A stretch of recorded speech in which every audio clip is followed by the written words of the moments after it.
The first blow of the sledgehammer did not sound dramatic. It was dull, almost disappointed, as if the old Victorian house in rural Iowa had grown tired of holding its breath for 40 long years. Dust spiraled in soft curls beneath the dim afternoon light of 1984, and for a moment the renovation crew thought they had simply uncovered another layer of aging plaster. But then the second strike revealed something stranger, a hollow space where no hollow should be. The wall crumbled inward, exposing the frame of a narrow door, its wood blackened with age and sealed without a handle. The crew stepped back. The house, silent for decades, seemed to exhale. It was the new owner, Margaret Halley, who approached first. She had inherited the property unexpectedly from a distant relative and only wanted to modernize the place before moving in. Her boots echoed on the dusty wooden floorboards as she reached for the lantern. When she brought the light close, the dust danced in frantic, shimmering motes. A locked room, in a house where no blueprint had ever mentioned one. The air changed almost instantly, denser, colder, as if memory itself seeped out through the cracks in the wood. One of the workers muttered that the place felt wrong. Another crossed himself quietly, a gesture that felt oddly appropriate in a home once owned by the Whitlows. Everyone in that part of Iowa knew the Whitlow name.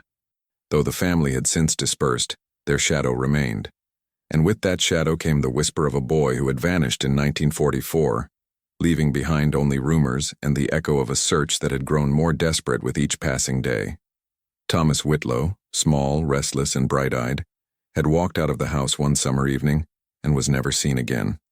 At least, that was the story the town had repeated for 4 decades.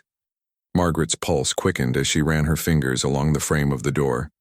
The wood was smooth near the edges, almost polished, as if someone had touched it frequently in the dark. She felt a faint tremor in her hand, though she wasn't sure if it came from her or the house. They pried the door open. The hinges gave with a brittle groan, releasing a wave of stale air tinged with something indefinable. Dust, old wood, and a faint metallic note like rusted iron. The lantern light spilled inside and revealed a small room, barely the size of a closet. Its walls were lined with peeling floral wallpaper, faded and water-stained. A child's chair, its legs uneven, stood crooked in one corner. On the floor lay a pair of shoes. Small shoes. The workers exchanged glances, their expressions tightening as the reality pressed in around them. Margaret stepped inside, each movement slow, cautious, as if the walls might recoil. There was something else. A fragment of a drawing pinned to the wall, half erased by time.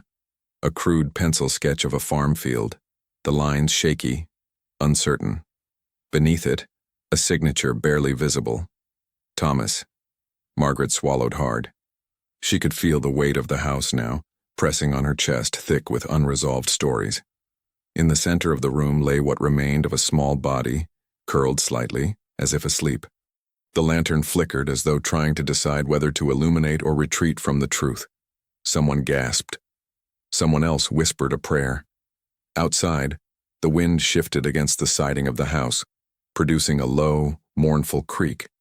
The sound echoed unnervingly down the narrow hallway like a voice too faint to understand, yet too persistent to ignore. The authorities would soon swarm the property. Reporters would follow, hungry for the resurrection of a mystery that had once consumed the entire county. Old neighbors would surface, eager to speculate, to revive suspicions buried for decades. And somewhere, scattered across the Midwest, surviving members of the Whitlow family would feel an almost imperceptible tug. An instinct that something they had feared would never emerge had finally broken free. Margaret stood motionless, staring into the hollow of the room. The past, she realized, was not dead. It had simply been waiting. And as she stepped back into the hallway, she felt something cold brush the crook of her elbow. Not a breeze, not the settling of dust, but something more deliberate. Almost as if the house wanted to keep her from leaving. In the summer of 1944, the Whitlow estate appeared almost serene from a distance. An expanse of rolling fields, clipped hedges, and white fences that gleamed beneath the Iowa sun. But up close, the property vibrated with a tension that only those who lived within its boundaries could truly sense. The grandeur was a facade, much like the carefully arranged smiles of the people who inhabited it. Thomas Whitlow wandered those grounds like a creature caught between two worlds. The world expected of a Whitlow heir, and the one he secretly longed to escape into. At 11, he had learned the art of silence, of reading the air before speaking, of gauging which version of himself was safest to present at any given moment. For a child, he understood far too much. His father, Gerald Whitlow, ruled the household with a quiet, immovable force. He seldom raised his voice, he didn't need to. His expectations were carved into the walls, stitched into the table linens, hovering in every look he cast. People straightened themselves instinctively when he entered a room. Thomas had inherited his mother's softness, the part of the family's legacy Gerald found most troublesome. The house staff moved around the boy with alternating warmth and caution. Some adored him, others feared the consequences of getting too close. Among them was Lena Carter, a young housemaid whose calm eyes and gentle manner offered Thomas a refuge he found nowhere else. She often found him sitting on the back steps, hands clasped, staring into the fields as if waiting for the horizon to answer something he couldn't yet articulate. "Thomas," she'd say softly, "your lunch is getting cold." He would look at her as though waking from a deep thought, then follow her inside. To Lena, he was a lonely child. To the Whitlows, she was an employee. To Gerald, she was one more variable to control. There were others who filled the periphery of Thomas's world. Neighbors who admired the Whitlows from afar, farmhands whose labor fed the estate's reputation, and townspeople who spoke the family name with either reverence or resentment. The divide between those who admired the Whitlows and those who suffered under their influence was sharp, unspoken, and understood by all. Racial tensions simmered beneath the surface of the county during those years, inflamed by war, scarcity, and long-standing divides.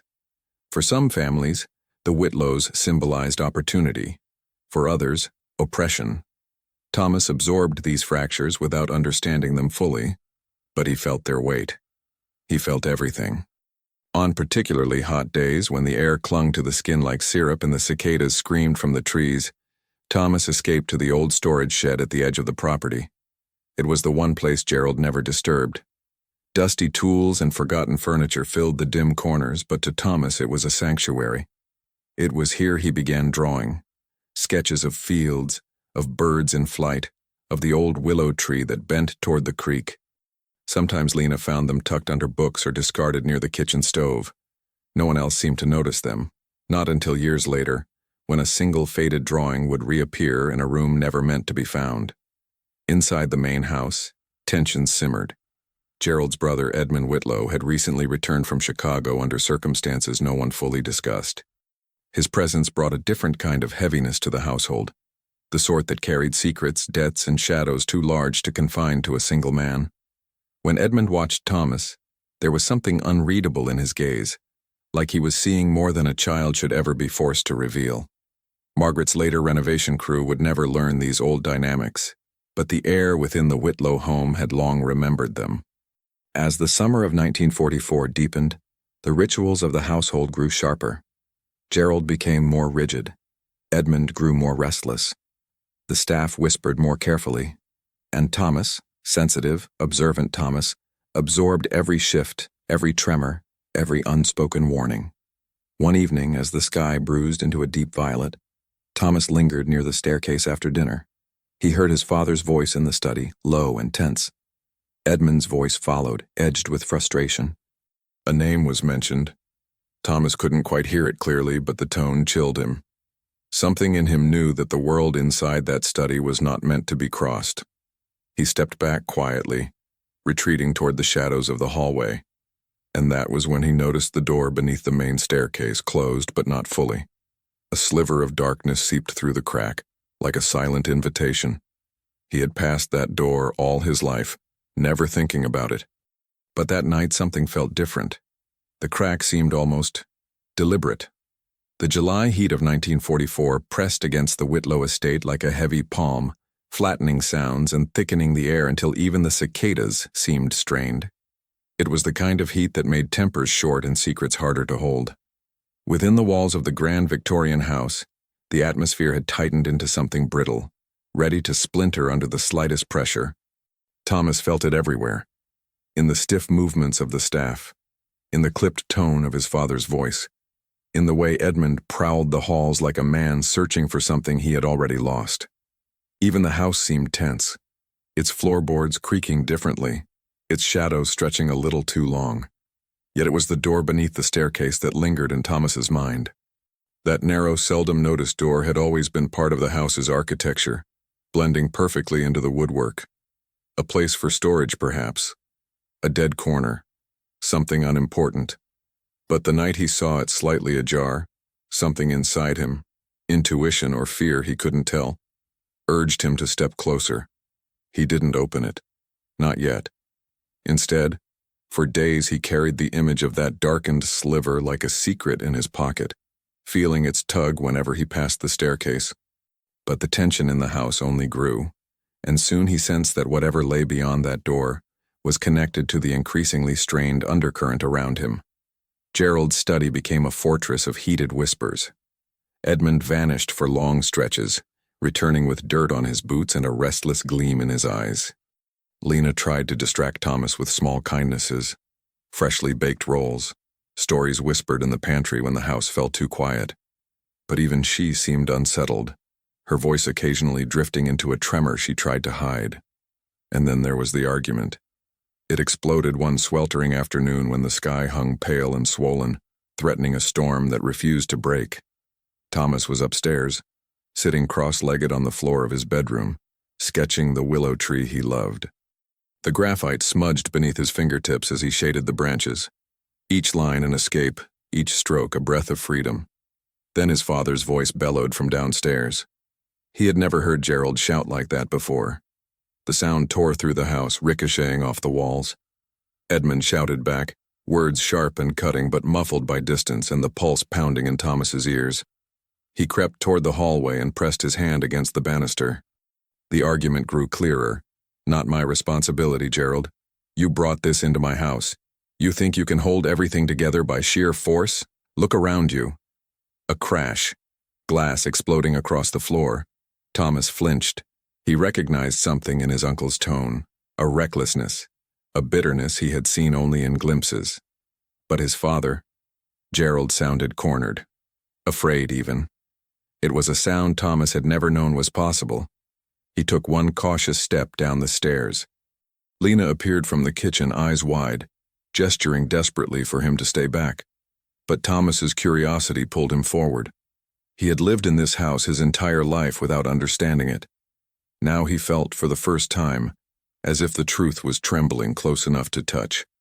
The voices in the study rose again and then abruptly stopped. Silence. A deep, unnatural silence.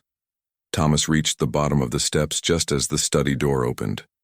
Edmund stormed out, face flushed, jaw clenched. He nearly collided with Thomas, stopping just inches away. His breath smelled faintly of bourbon. His eyes, wild, unfocused, softened for a moment when they landed on the boy. "Go back upstairs," Edmund said, voice low. Not harsh, not kind, something in between. You don't need to hear things meant for grown men.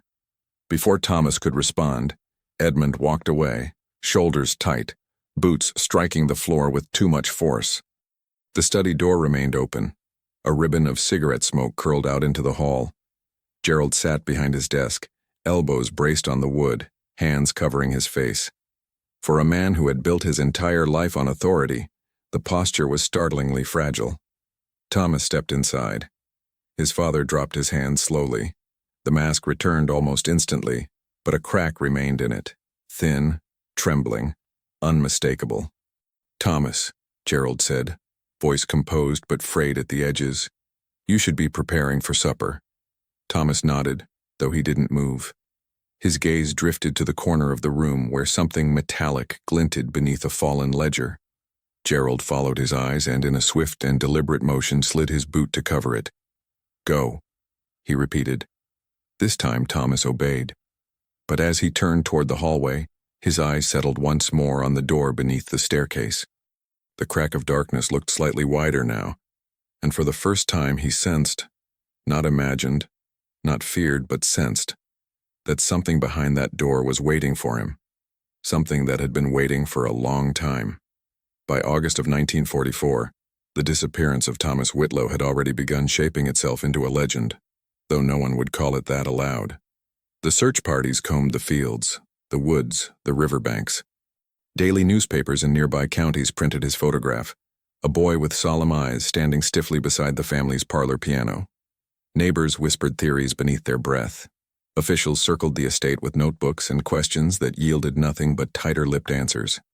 Yet before the world outside learned to doubt, to speculate, to fear, the first hours after Thomas vanished revealed the true fracture lines within the Whitlow household. It was just past dusk when Lena noticed he wasn't in his room. His bed was untouched, the window cracked open to the heavy summer air. She called his name down the hallway, tentative at first, then louder.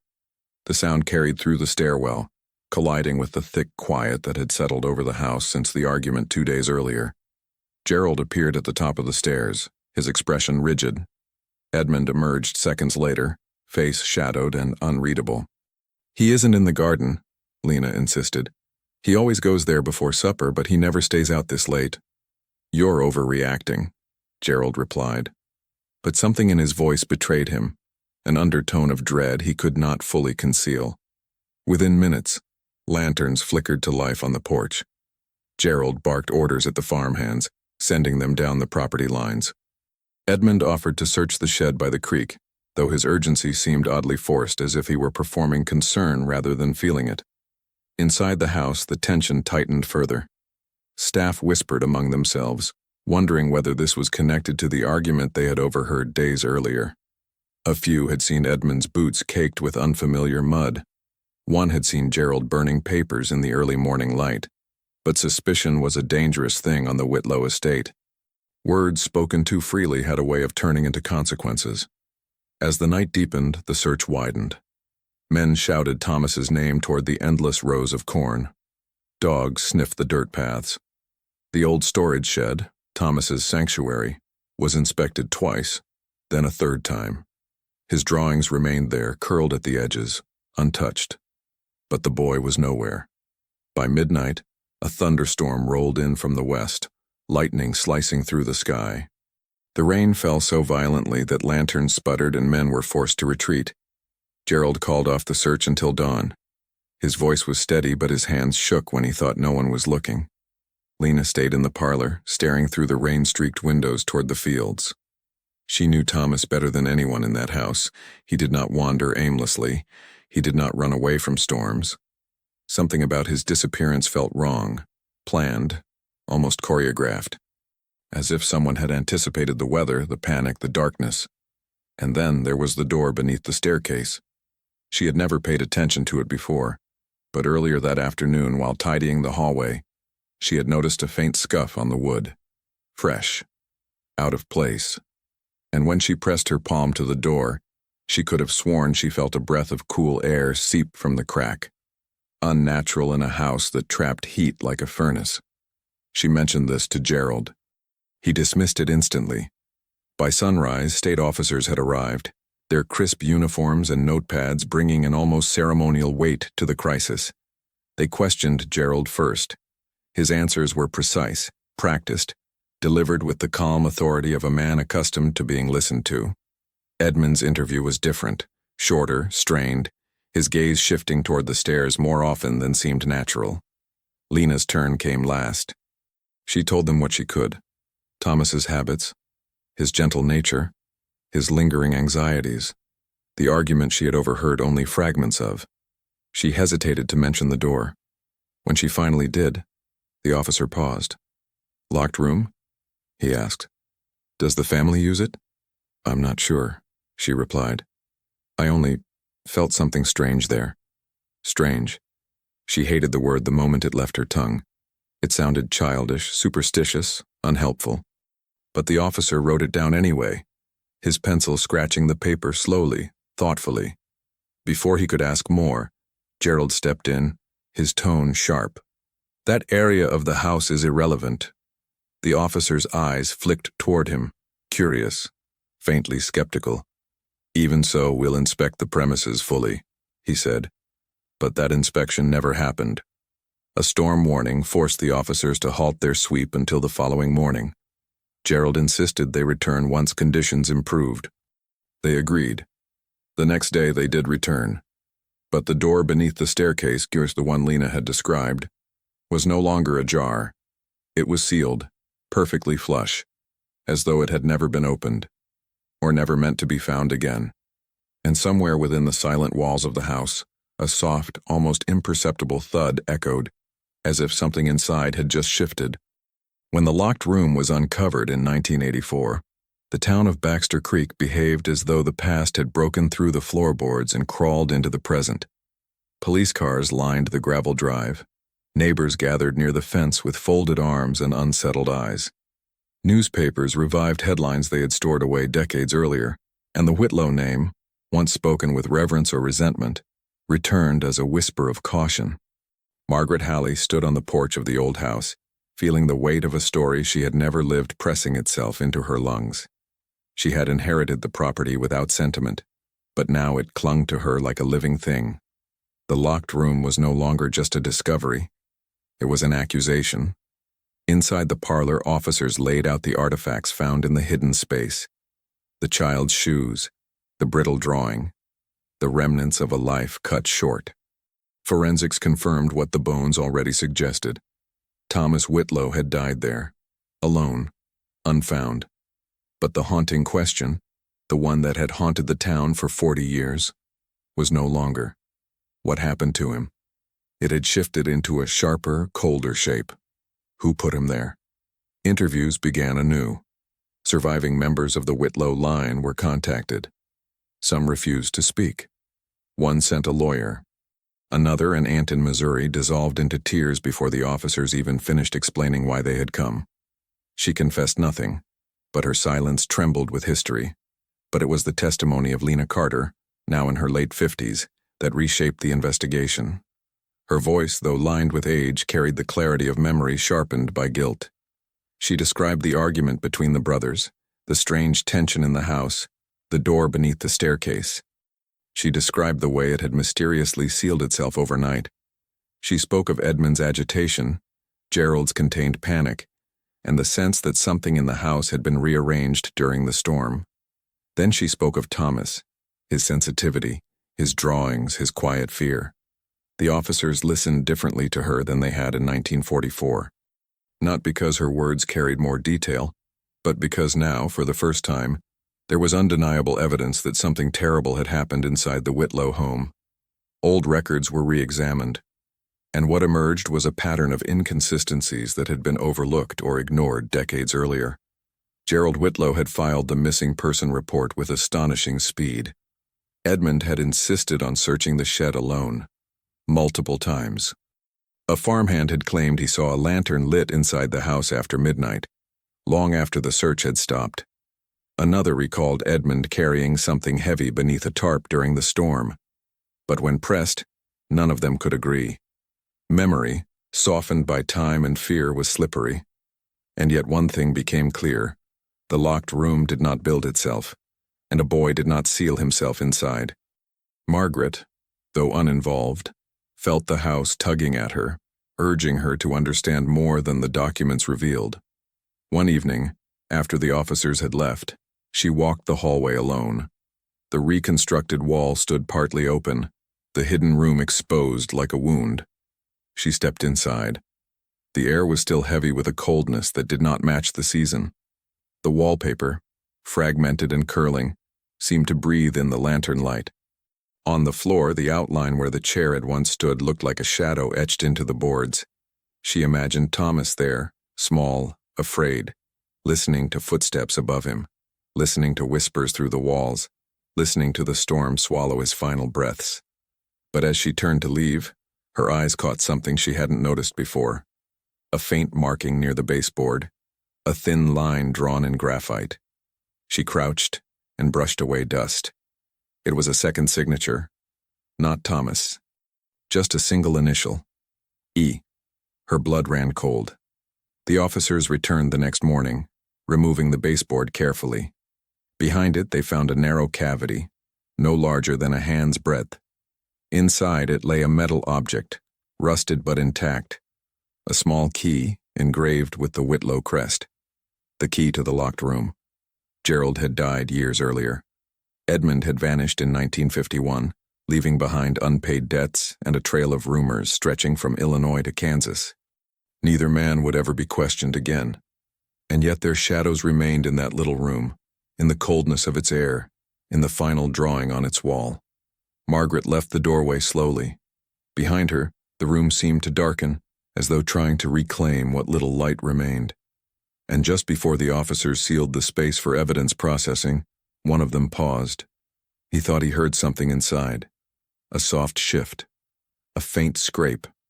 Like the whisper of a small chair being moved. But when he turned, the room was still. Perfectly still. If this story gripped you, make sure to leave a comment, share your theories, subscribe to the channel, hit the like button, and share this video with someone who loves chilling hidden histories.